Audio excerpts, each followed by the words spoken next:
ನೀವು ಹೊತ್ತರೆ ನಾನು ಜವಾಬ್ದಾರನಲ್ಲ. 14 ವರ್ಷದ ನಂತರ same director, same hero, same title ಇಟ್ಕೊಂಡು ಒಂದು ಮೂವಿ ರಿಲೀಸ್ ಆಗಿದೆ.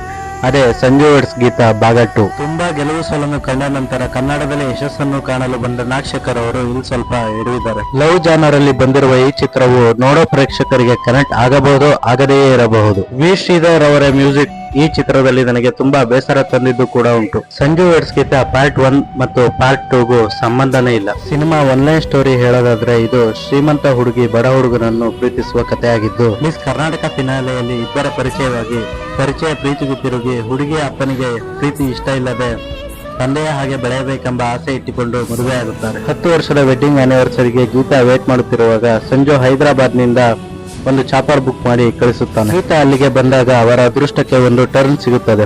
ಅಲ್ಲಿಂದ ಅವರ ಜೀವನದ ಹಾದಿ ಬದಲಾಗುತ್ತದೆ. ಏನದು ಟರ್ನ್? ಅವರು ಶ್ರೀಮಂತರಾಗುತ್ತಾರಾ?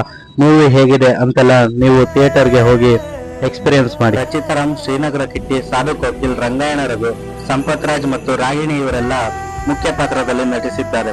ರಚಿತಾರಾಮ್ ಅವರ ನಟನೆ ಇಲ್ಲಿ ಮನಸ್ಸಿಗೆ ಮುಟ್ಟುತ್ತದೆ. ಆದರೆ ಶ್ರೀನಗರ ಕಿಟ್ಟಿ ಅವರ ನಟನೆ ಗೌಳಿ ಚಿತ್ರಕ್ಕೆ ಹೋಲಿಸಿದರೆ ಇನ್ನೂ ಹೆಚ್ಚಾಗಿ ಇರಬೇಕಿತ್ತು. ಇಡ್ಲಿ, ರೇಷ್ಮೆ ಸ್ಯಾರಿ, ಕೆಲವೊಂದು ಕಾಮಿಡಿ ಸೀನ್ಗಳು ನಿಮ್ಮನ್ನು ಸಿನಿಮಾ ನೋಡಲು ಹಿಡಿದು ಇಟ್ಟುಕೊಳ್ಳುತ್ತದೆ. ನಿಮ್ಮ ಮನಸ್ಸಿಗೆ ಮೂವಿ ಟಚ್ ಆದ್ರೆ, ನಿಮಗೆ ಕಣ್ಣೀರು ಬಂದ್ರೆ ನಾನು ಜವಾಬ್ದಾರನಲ್ಲ. ಒಂದು ಗುಡ್ ವಾಚಿಂಗ್ ಕನ್ನಡ ಮೂವಿ ಥಿಯೇಟರ್ಗೆ ಹೋಗಿ ನೋಡಿ. ಕನ್ನಡ ಸಿನಿಮಾನ ಬೆಳೆಸಿ, ಕನ್ನಡ ಸಿನಿಮಾನ ಉಳಿಸಿ ಅಂತ ಹೇಳ್ತಾ signing off, I am Yashas.